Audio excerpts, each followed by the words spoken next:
I had a blast with this year's GMTK GameJam, and even though I did not submit a game, I feel like I really was a part of it. A game jam is a creative exercise in game design where people develop games under certain restrictions.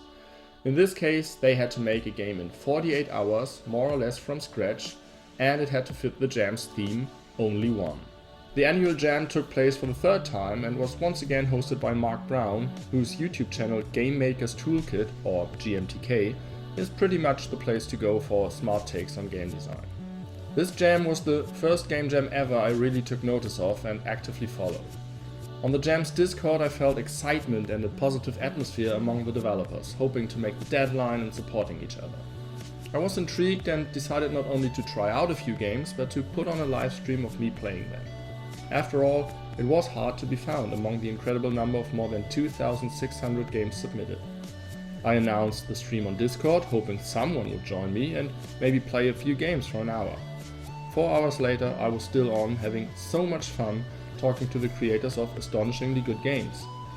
And my feedback actually proved to be a little useful, at least that's what I was told. So, instead of a spectator, I became part of this community. And one of the creators even asked if I had also developed a game. I replied no, since I'm not a developer. And she told me that was a very dumb reason, and that I obviously would be of value to any team participating in a jam. And that was not only very kind, but a change of perspective that really won me over for the jam, its people and how they go about doing stuff. And so I got to play about 70 games in 2 days, which is still less than 3% of the games submitted. But among those games were some that just amazed me with their concepts, their mechanics or their creativity, and I wanted to give them a little place to shine. So, unlike my streams, this video is not about constructive feedback, it's about praising some more games that did not make it into Mark's video. My 70 games were more or less arbitrarily picked. Whoever threw his link into my stream got played, so there will be hundreds of equally good games I did not play. And this is in no way a best of the game jam video, it's the games I liked most out of the ones I played. Not more, but not less either. I categorized the games by genre and realized that they represented my favorite ones. Puzzlers, platformers, narrative games and funny games. So let's get started with the puzzlers. One Way is a puzzle game where you can only move up and sideways, never down. This simple mechanic leads to interesting puzzles, so you have to consider the layout of the given maze and plan ahead.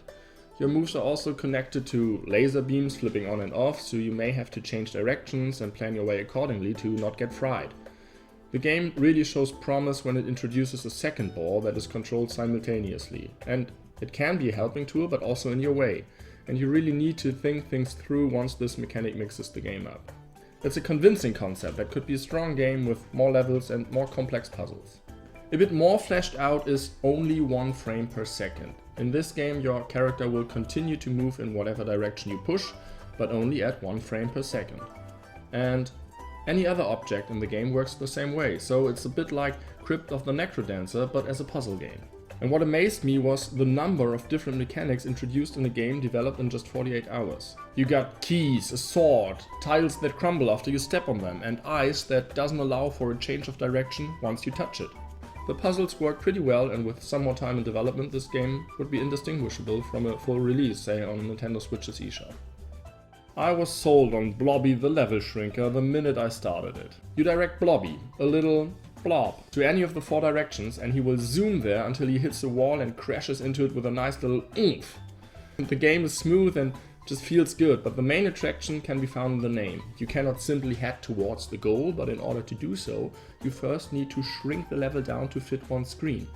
So it's basically one of those maze puzzlers where you need to figure out the right progression of moves to reach a certain point, but the fact that the levels reveal themselves over time is very interesting and feels genuinely fresh, because the layout is ever changing. It has very few levels at this point, but they do show promise and are fun enough to make me want more. There were 2 pretty similar games I played in this jam. The first one is All for One, where you control 3 Thomas Was Alone-like rectangles at the same time. Your goal is to direct 2 of them to their demise so that only one survives. As a helping tool you get to put a box anywhere on the screen, but doing so will make the one you used before disappear. There are a lot of games that make you control more than one character or thing, but having 3 of them navigate the same maze at once, but with different objectives for them, makes you think in an unusual way. With 7 fairly easy levels, it merely scratches the surface of what is possible, but it still stuck with me. The game paled a little when later on I played a game with a similar concept that felt far superior to me: Hive Mind. In this game, you need your clones to reach the goal, but once you succeed in doing so, you also have to kill them. What makes this way more interesting is the change from safeguarding them to finding a way to murder them. Also, the boxes are more diversely scattered throughout the level, so you have to keep an eye on them and plan every single jump and move very carefully so no one ends up in spikes prematurely. It is not only a great concept, but also executed nicely with smart level design. Being original and polished at the same time, I found this to be one of the best games I played during the jam, and I would really buy this if it was a full release. Mark covered 3 games I also played in his video, but only one of them made it into this one. One Action Heroes was just incredible. Mark said not to go for looks, but this game does have a very advanced art style for a game made in 48 hours. But even if you look past this, you can see that this one easily earned its spot in Mark's top 20. Almost all of you watching this have seen Mark's video, so I will make it brief. You control 3 different characters at the same time that have different movesets. One of them can only move left and right, one only up and down, and one can hold all of them together. The puzzles they came up with are astonishingly clever and really make you think. I see endless potential for this, and luckily the team has already announced a full game. An updated version has already been uploaded, and I'm really looking forward to the final game. These 6 and many more games make different use of directional limitations to navigate different kinds of mazes. As Mark has already mentioned, the theme really seems to have inspired puzzlers, and I like what the devs did with the help of limitations. So now, onwards to the next genre, and it's platformers. The first game in this category could have also been labeled as a puzzler. It's a game called Unblend, and it asks you to reach the goal at the end of each level in a specific shape.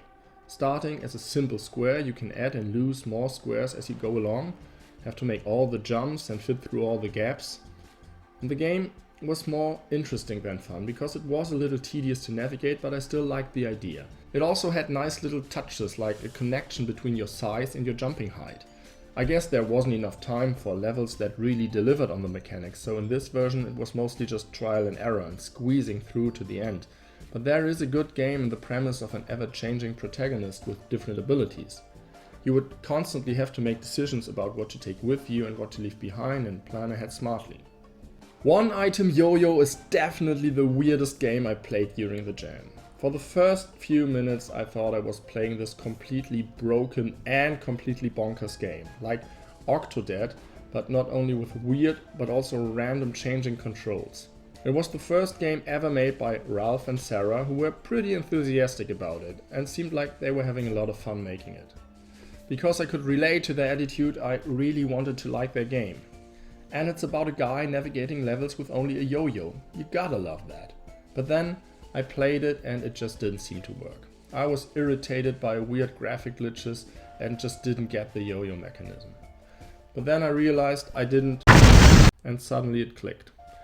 And this charming, weird but broken game became something that was actually good. And once I got the hang of using the yo-yo, I noticed the good level design and the fresh way to navigate. It just came together very nicely. It was still pretty rough, there's no doubt, but this was their first game they ever made, and they made it in 48 hours. And they made it about a yo-yo. And the best thing is their explanation. Yes, they said, the yo-yo is weird, but you know, we didn't plan for it to be a yo-yo. We wanted it to be a fishing rod, which didn't work, so we changed it. And when people say that their game about navigating with a yo-yo is only weird because originally it was a game where you would navigate with a fishing rod, you know you met the right people. You might want to check out the video of my live streaming it, because I was laughing throughout the experience, enjoying myself, and in the end really liked it. I hope these two will continue to make games and just stick to their attitude. Space is Limited is a super smart and simple game that builds on the idea of Snake. In Snake, space is also limited by the constantly growing snake, but this one takes it even further. As you try to collect, I don't know, gems or something to make the goal appear on screen, every spot on the screen that has been touched by your character turns into a solid box. making it impossible to use that spot again. So you always have to keep a way open and take up as little space as possible with your jumps. You get one bomb per level that destroys the immediate surrounding blocks, but other than that you just have to plan your route cleverly and then take that route with platforming skills. But the boxes can also be used to your advantage. You can gain altitude and it just makes it feel very different than any other platformer. Like so many other games in this jam, it essentially becomes a puzzle and makes use of clever level design that always made me give it another shot when I found myself locked in a corner. Leap of Faith is another example of a game that's astonishingly fleshed out for a 48-hour game. It's a platformer with only one jump per level. And you're not simply told by the game that you can do only one jump for no reason, it is contextualized, because you jump with a metal spring that disconnects from your body after the jump, just like a bee sting. Interestingly, it doesn't become useless after that, but a helping tool, and in some levels it even serves as an integral part of the solution. It can be used to block things or hold switches. When I first came to a seemingly impossible part and then realized that you could use the disconnected spring, I was positively surprised. Because that's a thing I wasn't expecting in a jam game that is usually just a showcase of one clever mechanic. This one was more along the lines of last year's theme dual purpose design, like the shooting floating mechanic in Downwell, and it's not even the main attraction here, but a nice bonus. The mechanic comes alongside smart level design and interesting puzzles with bridges and switches, and I highly recommend trying out this game. When the voting period was over and I was done with my streams, I mentioned I would do this video you are currently watching. A guy named Adrian asked me how to get into that video, and I replied that I just had to play it and like it enough. I was done with streaming, but if he was confident about his game, he could send me the link. I was hoping the game was good so I didn't have to be like, yes, thank you, you know, that was nice, not nice enough for the video. But luckily he was rightfully confident. The Keymaster is a Metroidvania that works very well and is quite a substantial game. The main idea is that your only item, a key, gets upgraded along the way, so you can smash enemies with it, use it as a trampoline, or cling to plants hanging from the ceiling. When you use it as a trampoline, however, you don't have the key to open locks because it will be left on the ground. So it uses the theme only one well and making your tool multifunctional. But the game is also amazing just in itself. The layout of the world is very well structured, even giving you a bit of freedom about where to go next while avoiding backtracking, with a thought out distribution of locks and key items. Yeah, that's a pun right there. True to good Metroidvania fashion, it makes effective use of some simple ideas to telegraph where you could go next, while still inflicting a sense of intrigue and mystery in the player. You got a map in the central room that updates while you progress, and the upgrades are being found on the farthest end of the map, while the collectibles are closer to the central room. That's smart stuff, as Mark would say. All of the gameplay mechanics are equally well implemented, and there is even a final section of the game that mashes it all together, just like a proper game would do. It also has a nice tutorial section and just a very high overall quality. If it weren't for those goddamn mice stealing your key and making you go the same way a billion times, this might just be my favorite jam game. So much for platformers, / also puzzlers / Metroidvanias. And let's move on to a genre I did not expect at all, narrative games. It Only Takes One could be released for mobile phones today and no one could complain about it. It's an experience game or a narrative game, and it is very short, but in this short playtime it evokes different emotions in the player.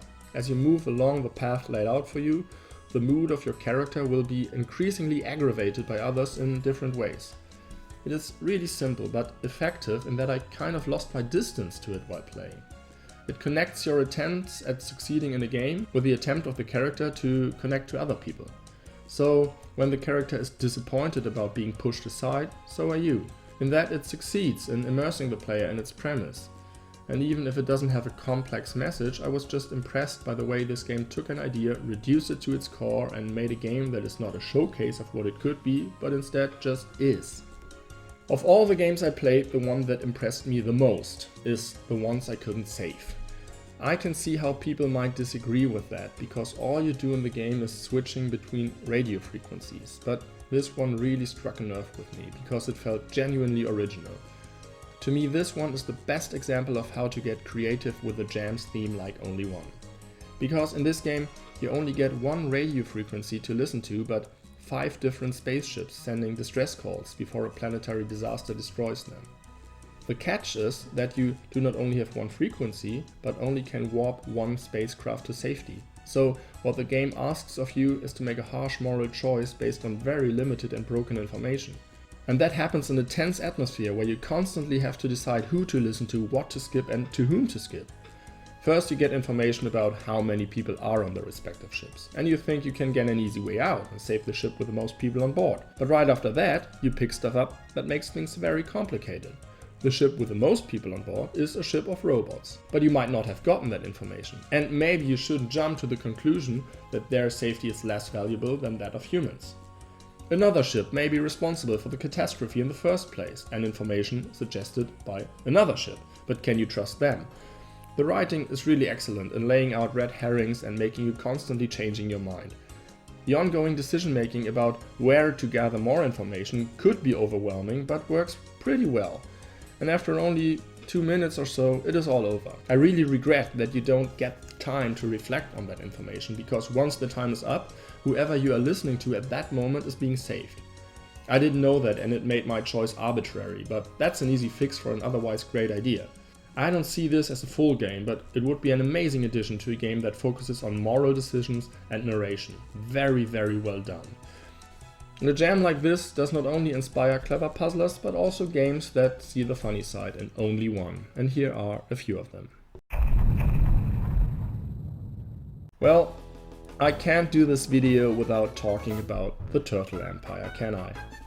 Thomas Teaches Touch Typing was maybe the most talked about game on Discord, which may have something to do with its creator John advertising the hell out of it. But it was more than that. A game that took the Jam's theme really literal, had you type in, well, only once to fend off alien intruders. Type in whatever's written on the ships coming for you and you will destroy them.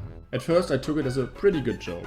You know, I was expecting one of those fast typing games, and then there were only ones. Funny indeed, but let's move on, right? Well, no, there was more to it. I jokingly asked why Thomas the Turtle helped you destroy the Turtle Empire, but it really turned out the game had a second player. Once I replayed it and got to the later waves, the game sent those weird messages telling me to stop killing the aliens, helping Thomas and whatnot. And at some point I had to type in a 0, and that felt genuinely creepy. It's amazing that a game can do this to you. Typing a 0 be creepy. John even set up a cryptic homepage you could get access to when connecting the clues and typing in the right things.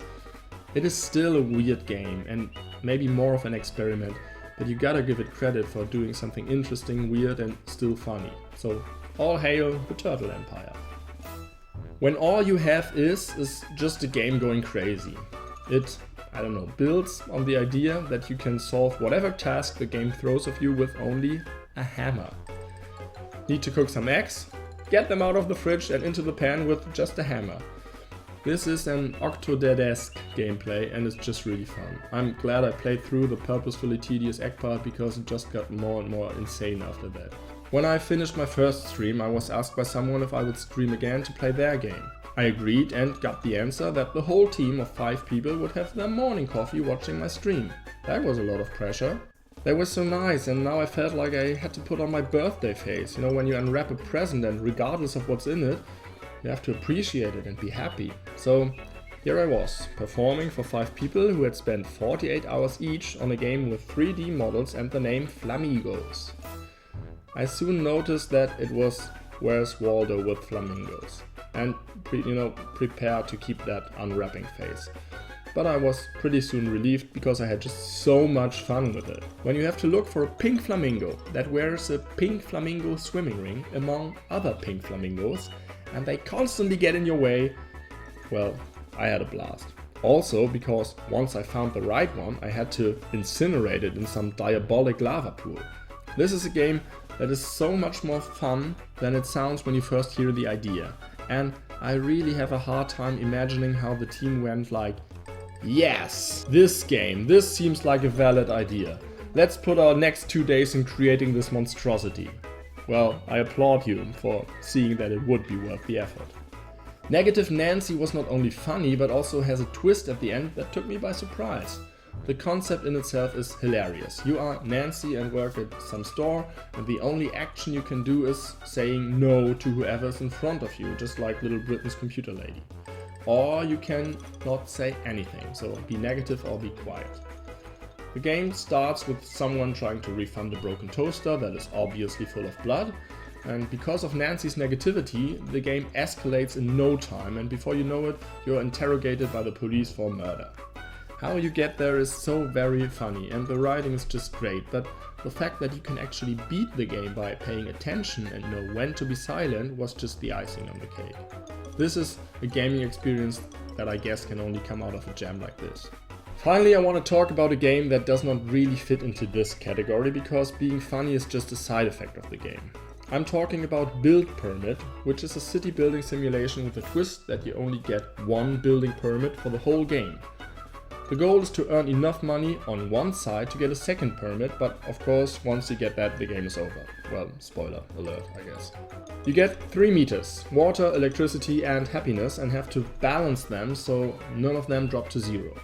To increase the meters you can build different buildings, but because you only got one permit, building something will demolish the building you had before. So you build a cinema to make people happy and houses to get more citizens. With more citizens you can operate larger offices and make more money. But building also costs money, and some buildings only work during the day or during the night. All of those factors add up to a surprisingly entertaining and complex city sim that just makes you constantly ask questions about how this city can even exist.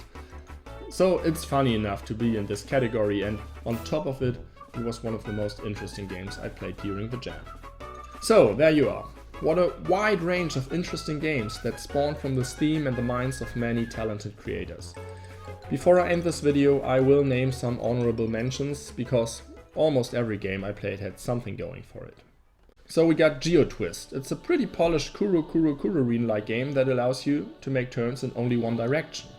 Then there was Tower Bag, also mentioned by Mark. I hate tower defense games, but if I have to play one, it should be as interesting as this one. Goreball is a fun action game about smashing enemies with the titular goreball in a pinball-like environment. Only One Maze is an interesting puzzler I didn't fully grasp. You navigate through a constantly changing maze and can look into the future and past. Intriguing. And there are 2 more games that were originally planned as honorable mentions, but as I recorded footage for this video, I found them to be better than that. So here's a little extra shout out for One Platform. That's a game that makes you quickly move from one platform to the next, but only one of them is present at any given moment. And the post-jam version has been nicely polished and updated, and that's why now it's, I guess, an honorable mention plus. And finally, there is Flight of the Electro Dud, or FOTE, or FOTE, which has not only been made by an incredibly kind guy, but also really got to me on my second playthrough. It's a VVVVVV inspired, fast-paced platformer that demands quick reactions and has a very nice presentation. Your Electro Dud has to survive for 1 minute, and for that you change polarity, so it either sticks to the ground or the ceiling.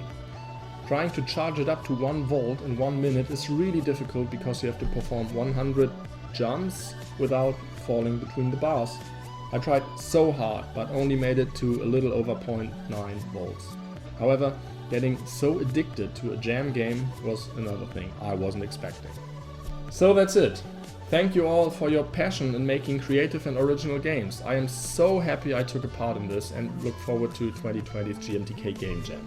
And by the way, I gotta say this. You can support Mark Brown's rock and roll lifestyle on Patreon. And there really is something in for you too. You get way above average bonus content if you got a few dollars to spare.